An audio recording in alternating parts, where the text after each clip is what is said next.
राज्यरू गायब है शीत आरंभ है ताती उपातरू उपकूल उपरमुहां पारद आज 13 सहर तापमात्रा 33 डिग्री किंबा अधिक रेकर्ड करा जायछि। पारलाखेमुंडी और भवानीपाटना सबुठु उत्तप्त सहर पलटिछि।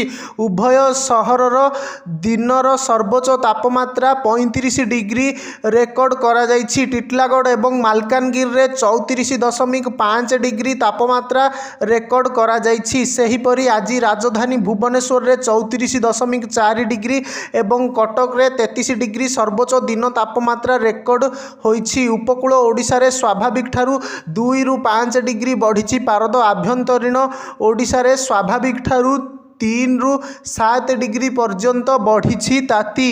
आसंता 3 दिन पर्यंत जारी रहिबो ताती। मेघमुक्त आकाश एवं सूर्यंक तेज किरण पाई ताती बढ़िछि बोली पाणीपाग विभाग पक्षरु कुहा जाइछि।